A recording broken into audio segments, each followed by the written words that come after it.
I know you've talked a lot about your story a Mhm. lot of times. I even think it's worth linking to some places where you've done that before. Yeah. But I bring that up to ask you, like, where do you want to start when it comes to your story? Because I'm curious if people kind of always make you go in chronological order. If I were to say, where do you want to start with your story? What's the first thing you'd bring up? I would bring up my parents, and the fact that they kind of paved the way for me to do this. Growing up, my mom ran the local volleyball club. My dad ran the local soccer club. They were both coaches at the local high school and ran a big local business. And so going around town, going to the grocery store, going wherever, we always ran into somebody we knew. And, you know, as a kid, it was kind of cool because everyone knows who your parents are. You know, they were basically, in my eyes, like celebrities in town. And so I think they were the example of exactly what I wanted to do. I wanted to be a pillar in a community. I didn't care how I was going to do it, but in some way, shape, or form, I wanted to be a pillar in a community and make a difference for somebody. So it starts there. That's so interesting because it feels like it's so clear to you. Mm-hmm. Was it always that clear, or did it take some time to realize, oh, that's what I saw, and that is what I want to be? No, it definitely took some time. I think as a kid, I didn't realize it. And then I think it was after college, I was like, okay, like what's the next step? Because at Chico, like I kind of went through the motions. I struggled a lot mentally there. And basketball wise, I was there because it was paying for school. I didn't think there was going to be basketball after college. And then when it turned into that and I was able to do this community stuff overseas starting out, I obviously did like the school stuff at Chico, but overseas being able to do it my way, do the art classes and be able to be involved in the ways I wanted to, it kind of opened my eyes like, oh, okay, I can do both. I can play basketball, I can do the art stuff, I can, have the best of both worlds. You mentioned your parents and that pillars concept, Mm-hmm. right? Did they set out to do that, or did that kind of emerge somewhat organically? I think that's just who they were. My dad is, I remember growing up, like my dad was just a social guy. Like my friends would come to the door asking if my dad could play because he was the one that led the neighborhood football games, neighborhood baseball games. He'd do the older kids versus younger kids water balloon fights during the summer. He'd be the one in the community pool throwing everybody. And so it was like, he was the guy. And all the, hopefully my friends actually liked me and they weren't just coming over because my dad was cool. But yeah, and then, they worked their asses off and were able to buy their dream house. And I used to have, like, my house was the, hey, come over, we're going to have 12 kids spend the night. My parents are going to make this huge dinner. They're going to set up games. We had a sport court in the backyard. Yeah, no, I definitely think that they paved the way for sure. Yeah, you just described my best friend's house growing up. Yeah, that was the house we went to.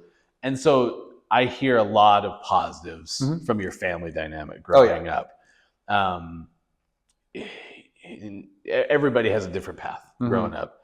I'm curious, like, if you were to try to describe to somebody how helpful that is for somebody to have that kind of experience growing up, what would come to mind in that story? No, I definitely think I was very fortunate to have two parents that were very involved, but I can also say that my circumstances didn't decide my choices for me because there was a lot of me things that happened during my childhood that my parents had nothing to do with. It was just choices I made. Like it didn't matter that I came from, a successful family. Like it was, I fell in with the wrong crowds and I made some bad choices and so I definitely think that your circumstances don't define your choices. Yeah.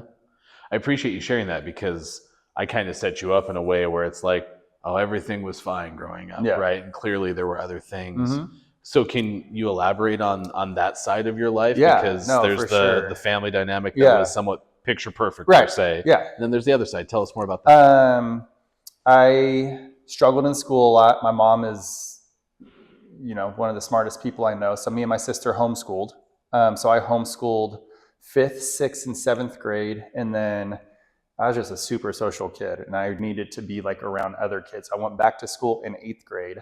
And I grew up in an area where, my middle school, our school colors were blue, gold, and white, but we weren't allowed to wear blue or red.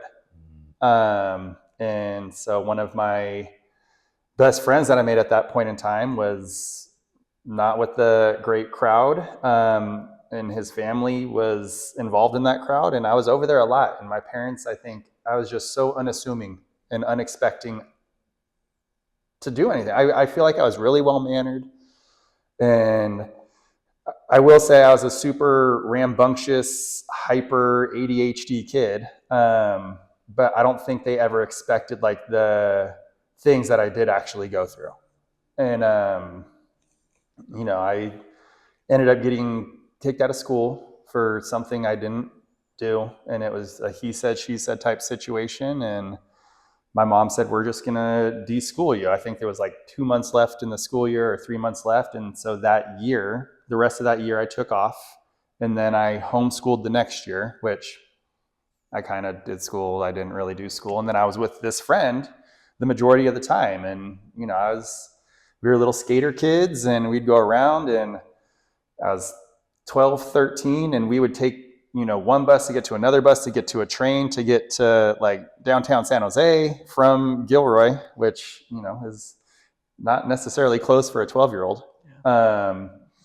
And there was drugs and violence and all kinds of things. And it's like, I don't think obviously now I'm like, what the hell was I doing? But back then I just didn't think there were any repercussions for whatever if I got caught. And, I was very fortunate that I didn't, but there was some times where we got in some scuffles. I ended up getting stabbed a couple times, and, it was just this very troubling time in my life. And I'm a big everything happens for a reason type guy. And I truly believe that I went through some of this stuff when I was younger to help me be able to get through some of this stuff being older. But yeah, it wasn't all sunshine and rainbows. And the crazy part is I was just really good at hiding it. My parents had no idea. They, again, had their big business. They had moved into a big warehouse. And to them, everything was fine. I would call them all the time. It's before cell phones and everything. So as long as I was home at a certain time, or let them know that I wasn't coming home. And again, super trusting. I'd be able to stay at my buddy's house like 4 or 5 nights in a row. And as long as I called and said, hey, I'm going to be here, I had their trust. Mm-hmm. And so it, looking back at it, is just such a crazy dynamic, because I'll see kids 12, 13 years old nowadays. And I'm like, that's how old I was when this stuff was going on. And I can't imagine any of these kids like in any of those situations. So yeah, there's the good and the bad, but I, at the end of the day, believe everything happens for a reason. And I made my own choices, and I had to live with those choices. You explained it early about like, looking at this kind of in hindsight, you see a lot of clarity behind, mm-hmm.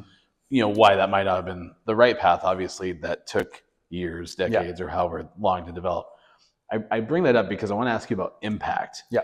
And impact may not always be the positive takeaways or the negative takeaways. It's just the shape of what comes out of a story. So that's what I mean by when I ask you impact. How did that experience have an impact into who you are now? I definitely think it made me grow up a lot faster. I think it made me realize that the choices I made back then mattered. It takes one wrongdoing for someone to end up somewhere they don't want to be. And so, like I said, I was just super fortunate that wasn't the case for me, and that I was able to get through that point in my life and build from there instead of get stuck. Because I know there's a lot of people in those situations that get stuck. And it's, again, it has nothing to do with your circumstances. It's not like I was poor with a single parent living in the ghetto, but I was still going through all the same things that maybe some of these kids are more prone to ending up in those situations. And that's why I say, actually, I was talking with Steve Francis, the franchise. And he's the one that said that. He goes, I like your story because you're white. I was like, because I'm white? Like, I don't know what that means. He goes, you're not like a black kid from the ghetto. You're a white kid from the suburbs, and you went through the same stuff that these kids are going through. So it has nothing to do with where you come from, but the choices you make. And so I think that, for me was the aha moment, like, oh, that actually makes a lot of sense. You make a really valid point. And from this chair where I'm supposed to be the interviewer, I can't help but think, as you were telling that, even before you mentioned Steve's point of view, that moment from Ted Lasso where it says, don't be judgmental, be curious. Yeah.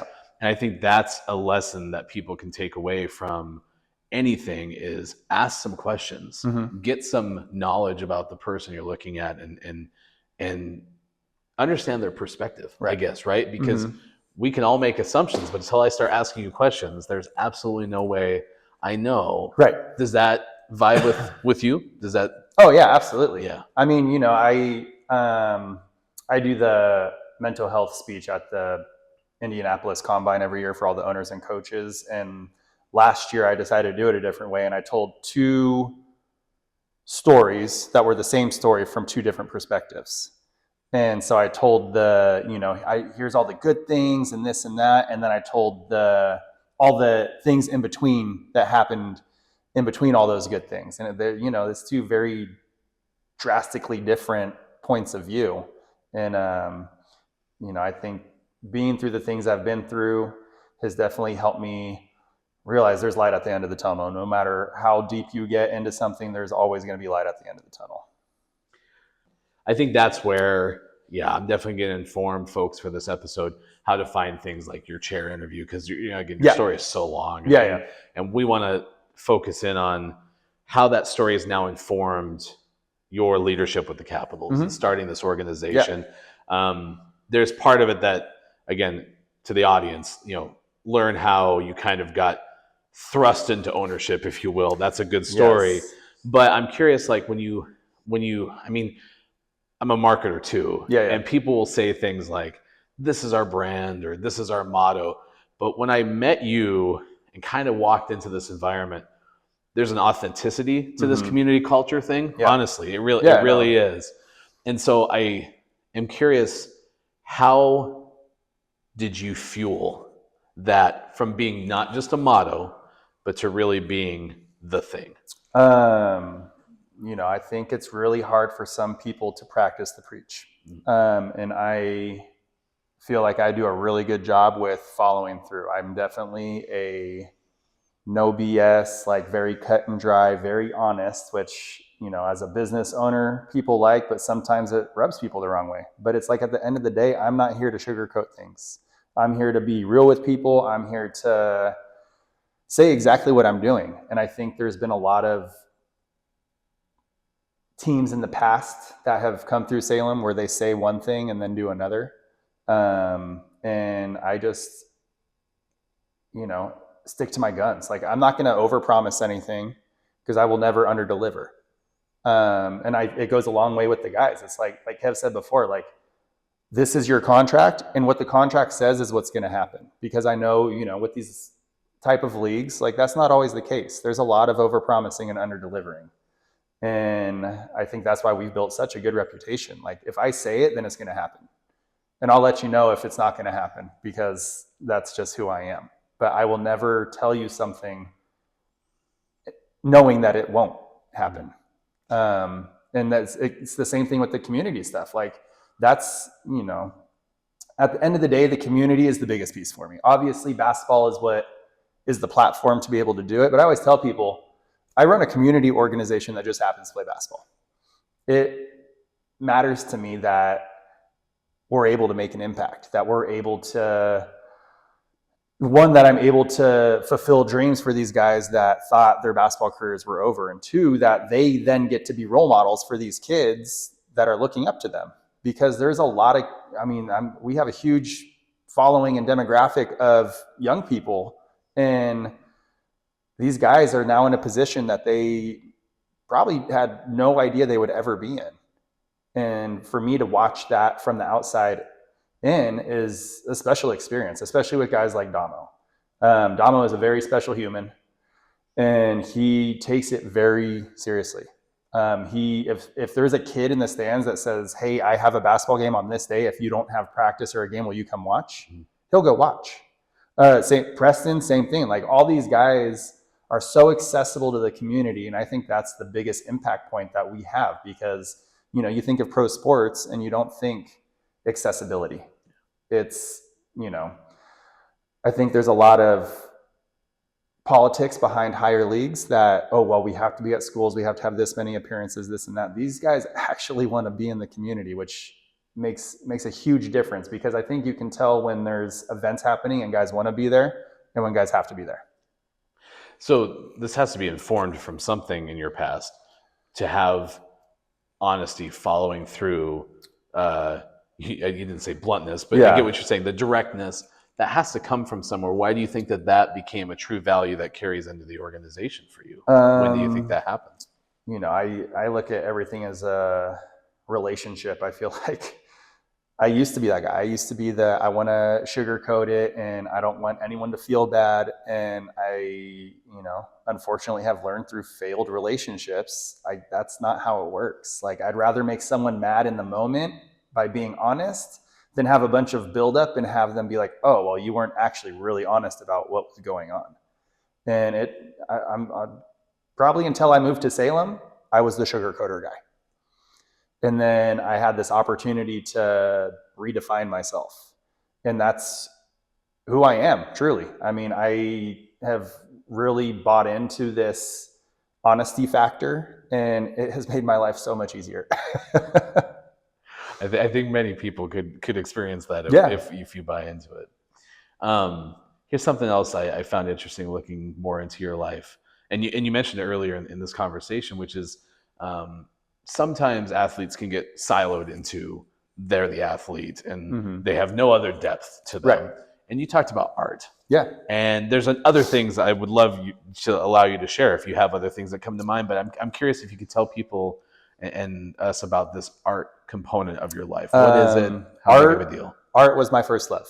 Art is probably my biggest love out of anything. My dad was an art major, and with them being in the screen printing business, I got to experience a lot of art in different ways. I got to tap into the digital art. I got to tap into screen printing, embroidery. Just like sitting down and drawing on a pad. That was my video games when I was a kid. To this day, I've never played an Xbox before. I don't know. I just don't have the capacity mind-wise to sit there and do the same thing over and over again. But, when I do say that, like, when I draw, I get hyper-focused. And it's like I can sit there and draw for hours and hours and hours. And so I just developed this huge love for art. And actually, that's what I went to school for. So I was a studio art major with an emphasis in painting. I started out as a psychology major with a minor in art because I wanted to be an art therapist. And then I did my first semester of psychology class. I was like, not a chance in hell I'm going to pass higher level classes than these ones. Like, I barely passed these ones, and these are like the prereqs. So then I changed to an interior design major because, HGTV and Food Network are basically all I watch on TV. And had a great time, functional organization, furniture building, and then didn't realize it was the most units required to graduate. And I was already at a school where it's an average of 6 years to graduate, Chico State. So then I ended up switching, since I had most of the prereqs done, to a studio art major. And then my junior year, I added an emphasis in painting. Took my first painting class the beginning of my junior year and fell in love with it. And so I was originally going to be a high school art teacher and tattoo artist. And then, when I was done at Chico, I had this opportunity to continue to play basketball. So then, luckily, art is something I can do anywhere, and I was overseas and teaching art classes while I was playing. Wow. Where at? And what was that like? So my first season was great. My first pro season, I was in the Netherlands, which my mom immigrated here from the Netherlands. So I got to see where my grandparents grew up, see where she was born, meet family I hadn't met before. My favorite artist at that point in time was MC Escher, who was a Dutch artist. I got to go to the Van Gogh house, the Van Gogh Museum. Love beer, so I got to drink beer in Rembrandt Square in Amsterdam. And it was great. And so I did a lot of art to pass time there because I was just struggling mentally. So there I didn't actually do anything, but when I was in Germany, I did some art stuff. In Australia, I did a lot of art stuff. That's when I started going to schools and going into classrooms and teaching full-on lessons. How does that start? Someone reach out to you, or did you? No, I reached out. I would reach out. Yeah. Yeah. When I was in Australia, we were pretty involved in the schools anyways. And so I just asked, I was like, do you guys have any art stuff I can do? Like, is there art classes I can come in and just help? Or is there any after school programming or anything? And so they're like, hey man, you let us know what you want to do, because we're all for it. So that's so cool. Yeah. It seemed memorable for you. Yeah. Oh yeah, absolutely. Yeah. I see art on your legs here. Tattoos. Did you draw a lot of these? I drew all of them except 2. Okay. Yeah, I remember I got my first tattoo. I was fortunate that my next door neighbor in high school was he owned his own tattoo studio, and I remember getting my first one in his living room because I wasn't old enough yet. And then it just evolved from there. I mean, it's almost therapeutic. Like, it's weird to say because it's, it hurts. Like, I won't deny it hurts. Depending on where you're getting tattooed. I've had some where I've fallen asleep, and I've had some where it's like I'm like just cringing. But I have lots of space left, and I have lots of ideas I still need to put on my skin. So well, and I'm a logo nerd, and the Ox is one that caught my attention even before I really knew what the Capitals were. Mm-hmm. I saw that logo somewhere, probably on one of your posters around town. I was like, man, that's a good looking logo, right? Mm-hmm.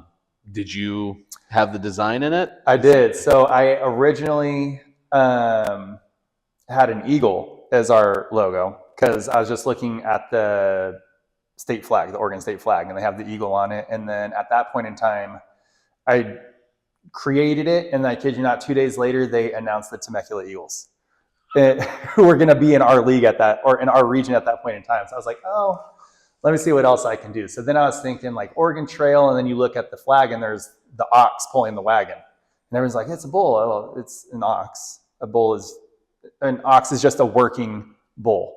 But that's why we call our mascot No Bull, because he's not a bull, he's an ox. So there's my play on words. But yeah, so I ended up designing this, and had some fun with it. I had to put a nose ring on him because, I was a little punk rock kid growing up. And I like it. I think the fans like it. It's been fun. The bull didn't drown when fording the river in the Oregon Trail game. It was the ox. We all know this. Yes. Punk rock then, what was the band? Who did you listen to? Oh, well, I grew up on like Blink 182. That was, obviously the super mainstream, but Pennywise, NoFX, Atreyu, Rise Against, Simple Plan. Definitely during that emo era, I was all in. I had black hair, like the studded wristbands. I had the pierced eyebrow, like pierced lip. You realize you have to share pictures. Right? I got to find some. I used to have a different colored mohawk every other month in high school. My dad would cut it and dye it. I didn't get pay for my first haircut until college. Mm-hmm. My dad always cut it, so.